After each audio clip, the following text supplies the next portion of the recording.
Welcome back to our channel, and thank you for tuning in and thank you for supporting us.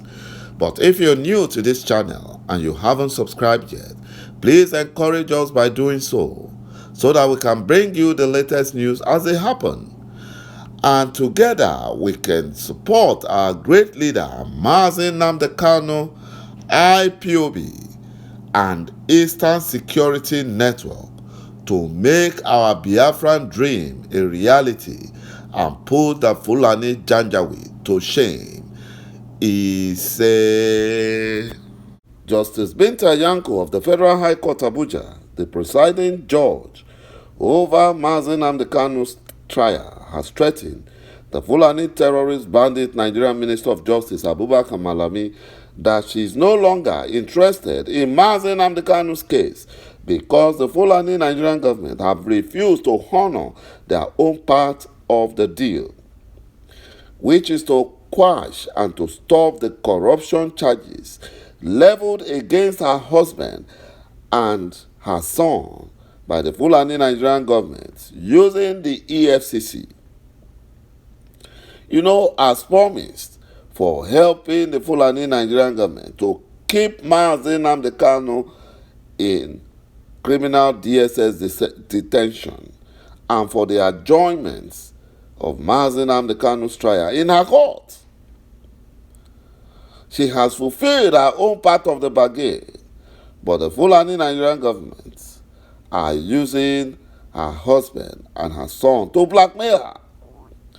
Even though we know that she is also part of the Fulani Janjaweed game plan, but she expected that her son and her husband will be set free.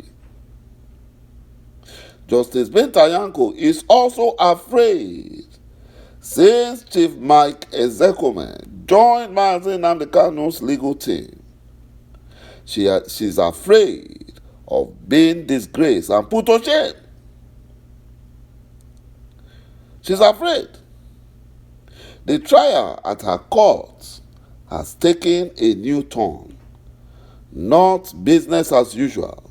Neither she nor the Fulani Nigerian government lawyers are capable to handle the case. They have no answer to it. Because they are all quota system lawyers, product of quota system. They know nothing. Justice Binta Nyako begged that the case be transferred to another judge, but all the judges that Malami approached to handle the case, they all refused. Despite juicy offer, they refused. The other judges are even protesting that ŁIŁ Nnamdi Kanu's trial must be transferred out of the Federal High Court Abuja complex because it is affecting their own court as well. Malami is now frustrated and is now begging our leader ŁIŁ Nnamdi Kanu for negotiation to drop the court case filed against ŁIŁ Nnamdi Kanu by the Fulani Nigerian government. They are begging. But Malami wants ŁIŁ Nnamdi Kanu to drop Biafran restoration struggle because he said if Biafra leaves, Fulani Janjaweed may not survive because they depend on Biafra for their livelihood. Without Biafrans, their cows will not be sold. Without Biafrans, they can't sell, they can't buy. They depend wholly on Biafrans. The Supreme Court Administrator of Imo State, hopeless UZODINJO, having learned that the Fulani Nigerian government are now helpless with ŁIŁ Nnamdi Kanu's case and that there might be possibility of him being released very soon. And he knows that the Fulani Nigerian government are also seriously begging ŁIŁ Nnamdi Kanu for negotiation to drop the case filed against mas Nnamdi Kanu at the Federal High Court, Abuja. This new development have put UZODINJO under serious panic. He's now under serious panic, since he's the one cashing out of mas Nnamdi Kanu's detention, using that excuse to massacre Biafran youths in Imo State. And in turn, the Fulani Janjaweed will look the other way, while UZODINJO loots Imo State public coffers. He loots them and stock it in his own personal account. You know, this is a man that was brought from prison before he became a senator. A criminal, a known criminal. He can do anything for money. He can do anything for money. UZODINJO cries that he may not survive after Nnamdi Kanu's release because of all the atrocities he committed against Biafrans. He knows that Nnamdi Kanu's presence alone is the beginning of wisdom. Nnamdi Kanu is God's ordained liberator of Biafra land. And all these Biafran efulefus and saboteurs, they know that. But because of jealousy and because of greed, they have refused to support Nnamdi Kanu to stop the Fulani domination and oppression of Biafra. Nnamdi Kanu, the persecuted and tortured leader of IPOB, comes to court in the same clothes he has been wearing since June 2021. Nnamdi Kanu have been using that same one cloth since June 2021. That is not good for any human being. The repetitiveness alone is itself a problem when you continue to wear the same clothes.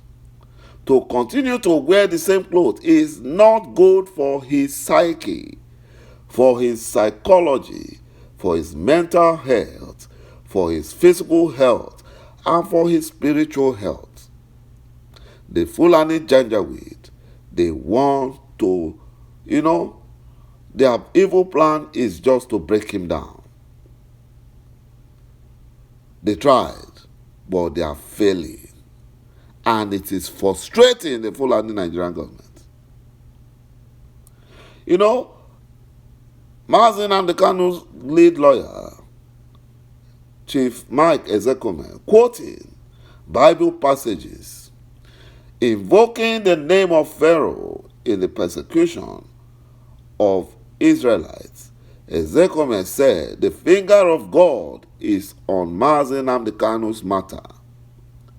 The name Pharaoh is synonymous with wickedness. A wicked leader abuses power and the people. Though elected as a democratic president through rigging, Buhari has turned into a hard-hearted totalitarian tyrant, terrorist, who subverts the rule of law, flouts court orders, detains critics and activists without trials. Through his secret police, the criminal Nigerian DSS, Buhari has turned Nigeria into apartheid.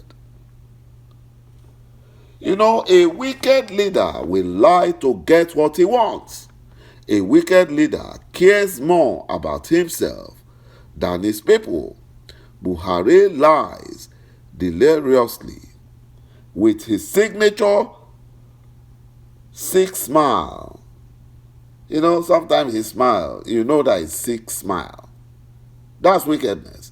He lied that he will lift 100 million Nigerians out of poverty, when in fact, in his 7 years plus rule, he has impoverished 180 million Nigerians. He is only concerned about himself and his Fulanization agendas. Nigerians have no equipped and well-staffed hospital to go to when they are sick, but Buhari has a permanent suit in a London hospital. When his son had a bike accident, he was flown to Germany for treatment. His wife, Aisha Buhari, has permanently relocated to Dubai to escape from the ancient evil plaguing Nigeria. Buhari, as a wicked leader, initiates and supports policies that make life harder for poor Nigerians and weaken the country. And that is why that country must break, must divide. Biafra must be restored. Buhari is worse than Pharaoh. Like Pharaoh, Buhari is an archetype of a wicked leader. He brings suffering, terror, fear, violence, hatred, division, poverty, nepotism that fuels agitation for separation. When the righteous are in authority, the people rejoice. But when the wicked beareth rule, the people mourn. Nigerians have been thrown into national mourning since Buhari came into power over 7 years ago. Thank you, my brothers and my sisters, for watching this video, and bye-bye for now.